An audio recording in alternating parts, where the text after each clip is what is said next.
आता यार पाकिस्तान की टीम भी तो इंडिया आई थी और हम यहाँ पे सिक्योरिटी प्रियांशु यार, सिक्योरिटी की कोई बात ना है। उस अब तो पाकिस्तान में पूरी दुनिया खेल के जा चुकी है, ये बोलने की बात है। ऐसा तो है नहीं कि आपके रिलेशन कभी पहले अच्छे थे, हमेशा खराब ही थे। आप हमेशा गए हो, लास्ट आपकी बड़ी वॉर कारगिल ही थी ना, उसके बाद भी आप गए। सारी कंट्रीज वहां जाके खेल चुकी हैं। जयशाह साहब तो चाह रहे इंडिया पाकिस्तान क्रिकेट हो, 3 मैच हो, फाइनल में India Pakistan, it's good for business, सीधी बात है। सारा पैसा ही उधर से आ रहा है भाई, धंधा कोई नहीं छोड़ता, सीधी बात यही है। अगर आईसीसी भी करवाता है, क्यों इंडिया पाकिस्तान को एक ही ग्रुप में डालता है? पूरा वर्ल्ड कप एक तरफ, इंडिया पाकिस्तान गेम एक तरफ। तो अगर इंडिया पाकिस्तान जाती है भाई, आप पागलपन हो जाएगा, आप समझ रहे हो? मुझे लग रहा है चले जाएंगे ये लोग, पता नहीं क्यों मुझे लग रहा है। लेकिन पहले भी गए हैं, उन्होंने पहले भी सिक्योरिटी गारंटी करी है। अरे मैं कह रहा हूं कि इंडिया जाए उधर, वो सिक्योरिटी। अस्सलामुअलैकुम दोस्तों, एक साल पुरानी वीडियो आपको दिखाई है जिसमें ये लोग कह रहे थे कि इंडियन टीम को पाकिस्तान जाना चाहिए, क्योंकि दोस्तों एशिया कप में हाइब्रिड मॉडल हो गया था। इंडिया की मर्जी चली थी और इंडिया की टीम एक जगह पर जाकर बैठ गई और बाकी टीमें वहां पर जाकर खेलती रही। इंडिया टीम बड़े आराम से एशिया कप जीत गई थी। उसके बाद दोस्तों पाकिस्तान टीम को ये कह रहे थे कि आप आ जाइए, हम भी आएंगे। आईसीसी टूर्नामेंट है, विक्रांत गुप्ता तक कह रहा था कि आईसीसी टूर्नामेंट का बाइकाट नहीं हो सकता, और आज कह रहे हैं कि आईसीसी क्या, हम आईसीसी को चलाते हैं, हमारा 18,000 करोड़ का बजट है, आपका जो बजट है आप उसे गोल करके अपने अंदर ही दे दीजिए, क्योंकि हमें आपके बजट का कोई भी नहीं चाहिए। इस बार पाकिस्तान टीम वर्ल्ड कप से पहले आउट हो गई थी, तो देखिए कि आईसीसी को भी बहुत बड़ा नुकसान हो गया। सिर्फ और सिर्फ पाकिस्तान अर्ली टूर्नामेंट से आउट हो गया था। आपकी तो कोई औकात है ही नहीं, आपके पैसे की कोई औकात नहीं है जब पाकिस्तान आपके साथ जुड़ न जाए। अभी दोस्तों लीजेंड लीग्स हुई, पाकिस्तान गया तो इन्होंने पैसे कमाए और वो पैसा ये भारत लेकर आ गए, यानी हमारी फेंकी हुई भीख पर इनका मुल्क चलता है। हमारी टीम अहमदाबाद में जाकर खेली तो इनका वर्ल्ड कप सक्सेस हुआ। आप खुद सोच लीजिए कि अगर ये लोग चैंपियन ट्रॉफी के लिए नहीं आते, तो फिर चैंपियन ट्रॉफी के लिए अगर नहीं आते तो पाकिस्तान नहीं जाएगा वर्ल्ड कप के लिए, और वर्ल्ड कप बिल्कुल बर्बाद है। और चैंपियन ट्रॉफी और दोस्तों पाकिस्तान के अलावा इस पूरे टूर्नामेंट में कोई भी टीम ऐसी नहीं जिससे इनकी रोजी रोटी चलती हो। कहते हैं इंडिया पाकिस्तान से बहुत बड़ा पैसा कमाने होता है, तो अरे बेवकूफो, इंडिया से तो नहीं कमाने होता, इंडिया पाकिस्तान से होता है। और पाकिस्तान का नाम लगेगा तो आपको कोई रोटी मिलेगी, पाकिस्तान का नाम लगेगा ही नहीं तो आपके फिर वही बात है कि सारा का सारा नुकसान हो जाएगा। और दोस्तों दूसरी बात आपको बता दूं कि पाकिस्तान अगर कह देते हैं कि पाकिस्तान की चैंपियन ट्रॉफी पाकिस्तान से लेने की या फिर हाइब्रिड मॉडल की कोशिश की जाती है, तो पाकिस्तान फिर आईसीसी को कह देगा, पाकिस्तान जाएगा अक़वाम मुत्तहिदा में, पाकिस्तान इंटरनेशनल कोर्ट में जाएगा और आईसीसी और फिर बीसीसीआई के खिलाफ वहां पर इंसाफ की जंग लड़ेगा, क्योंकि वहां पर इनके पैसे काम नहीं आएंगे। पैसे इनके डंडा बनाकर पैसे इनके पाकिस्तान इनके अंदर ही डाल देगा। उसके बाद तो ये दोस्तों किसी को मुंह दिखाने तक लायक नहीं छोड़ेगा पाकिस्तान, इन्हें भी और आईसीसी को भी, क्योंकि एक तो पाकिस्तान अगर कुछ भी नहीं करता, आउट हो जाता है, तो फिर भी आईसीसी मुकम्मल बर्बाद है, क्योंकि क्रिकेट चलता ही पाकिस्तान के साथ है। क्योंकि दोस्तों ये कोई फीफा वाला मैच नहीं होता जो 90 मिनट में खत्म हो जाए। यहाँ पर तो पूरा पूरा दिन लग जाते हैं मैच देखने के लिए, और ऑडियंस तभी बैठती है जब उसमें इंटरेस्ट हो और इंडिया पाकिस्तान का तड़का लग जाए। आप जो मर्जी कर लीजिए। तो it is so embarrassing for Pakistan right now कि उनको समझ नहीं आ रही कि करें तो करें क्या, बोले तो बोले क्या, बिकॉज वो जो भी पैतरा लगा रहे हैं। अच्छा, ये उड़ती उड़ती खबरें आ रही हैं कि जी उन्होंने 1100 करोड़ रुपया जो है पाकिस्तानी 1100 करोड़ उन्होंने अपने स्टेडियम्स पे लगा दिया। कहां से आया है ये पैसा? कहां से आया? ये 300 करोड़ ऑलमोस्ट इंडियन हो गए। कहां से आया तुम्हारे पास, पहले ये बताओ, किसने दिए? कहां से आए? तुमने कहां पे डाका डाला?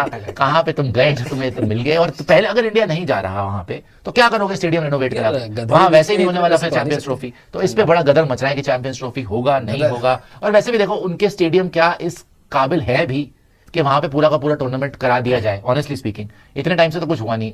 डेड पिचेस होती है, गंदे स्टेडियम होते हैं, लाइटें फटी हुई हैं, तिरपाल फटे हुए हैं, बारिश हो रही है तो पब्लिक भाग रही है, पब्लिक प्लेयरों को मार रही है, प्लेयर पब्लिक को मार रहे हैं, अंपायर पब्लिक प्लेयर दोनों को मार रहे हैं, फिर टीवी तोड़ रहे हैं लोग। चल क्या रहा है यहाँ पर ऐसे? अच्छा, पिछली बार तो ये भी हुआ था कि कोयटा के बाहर ना, मैं कवर कर रहा था तो कोयटा के बाहर, कोयटा में था मेरे ख्याल एक मैच था इनका, तो उसके बाहर ग्रेनेड फट गया।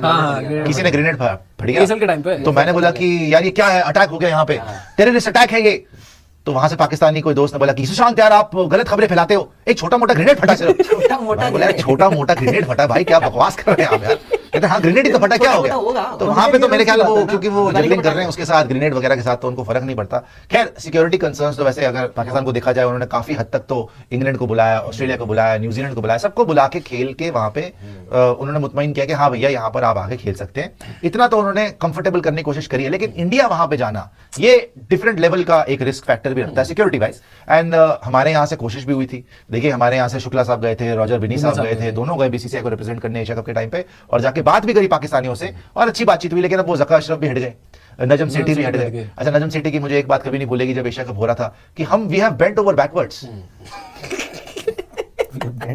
We have bent over back, मतलब पाकिस्तान पीठ के बल झुक चुका है इंडिया के सामने। भाई हम समेत क्यों झुकाएंगे, हमारी कोई इंटेंशन नहीं है झुकाने की भाई। उन्होंने बोला कुछ भी कर लो, हम बेंट ओवर बैकवर्ड्स हो गए हैं और हम इससे ज्यादा नहीं गिर सकते, नहीं झुक सकते। यार झुकना थोड़ा गलत है, जो बोला मैं वो बता, लेट गए वो, ये लोट रहे तुम्हारे पैरों में, फिर भी तुम नहीं मान रहे। End of the day Jay Shah साहब मान गए थे और उन्होंने बढ़िया टूर्नामेंट भी करा दिया Asia cup. India Sri Lanka final हुआ, जहां श्रीलंका 50 बॉल आउट हो गई, आपको पता है खत्म हो गया टूर्नामेंट का मामला, और इंडिया वहां से वर्ल्ड चैंपियन भी बन गई। फिर जाके आप चलो एक फाइनल 2023 का खेला ओडीआई वर्ल्ड कप और T20 वर्ल्ड कप जीत गई, लेकिन दोनों में देख लो ओडीआई वर्ल्ड कप में भी पाकिस्तान क्वालिफाई भी नहीं कर पाया, T20 वर्ल्ड कप में और बुरी हार हुई, यूएसए से भी हार गया, हमसे भी हार गया, मेरे ख्याल कनाडा वगैरह से भी हारने वाला था, बच गया।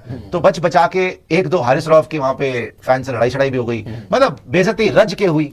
बड़ा ही मनहूसियत भरा उनका सफर रहा है ये, जितनी अकड़ थी सारी की सारी निकल चुकी है, अभी भी चुप नहीं हो रहे। बाबर तो यार, बाबर तो क्या आदमी है, It's so embarrassing. बाबर से बेशरम इंसान मेरे ख्याल इस पूरी दुनिया में नहीं है। बेशरम। बाबर आजम से बेशरम इंसान मेरे ख्याल से, ये एक रिसर्च होनी चाहिए, साइंस में जाके रिसर्च करने से डीएनए लेके उसका, कि इतना बेशरम आदमी कैसे हो सकता है भाई। रन इससे नहीं बनते, सारी कप्तानियां ये कर चुका है, थूक के चाटने वाली बात। इसको कप्तानी से हटाया, शाहीन को बनाया, फिर प्लॉटिंग करके फिर से आ गया ढीठ, इतना बेशरम है, और फिर रन नहीं बने, फिर हार के आ गया और वहां पे अपना डाल रहा रॉकी सिल्वेस्टर स्टैलोन का वो डाके कि क्या था सर्वाइवर का, it's the eye of the tiger, मोटा पेट निकला हुआ, eye of the tiger, it's the, पता नहीं क्या बकवास करी जा रहा है, और वो डाला जा रहा है अपनी फिटनेस की, मोटा पेट लेके। अच्छा, यहाँ पे इंडिया पहुंच गई फाइनल में, वहां पे गाड़ी चला के पीसीबी के हेडक्वार्टर जा रहा, माइकल जैक्सन गाने सुनते, Billie Jean is not my, पता नहीं क्या इंसान है भाई, इतना ढीठ और बेशरम आदमी मैंने नहीं देखा। और अब शाहीन अफरीदी के खिलाफ ये खबरें चला रहा है कि शाहीन ने साथ नहीं, वैसे एक वीडियो भी है जहाँ शाहीन बाबर को साइड कर रहा है, साइड कर रहा, बनता भी उसका साइड करना।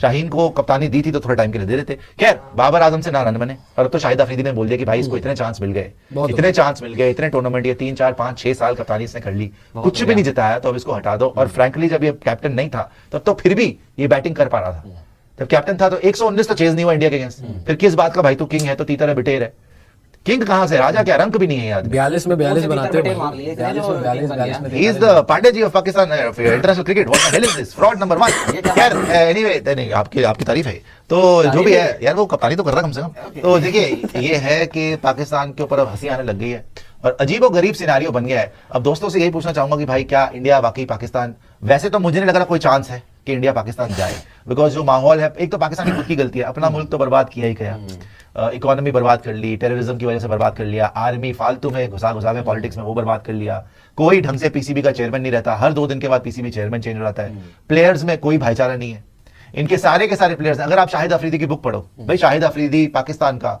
पिछले 10 साल में सबसे बड़ा स्टार है पाकिस्तान का, शाहिद अफरीदी, उससे बड़ा स्टार नहीं है पाकिस्तान। आज भी शाहिद अफरीदी पे जान छिड़कती है उनकी पब्लिक, वो प्लेयर ऑफ द सीरीज भी मेरे ख्याल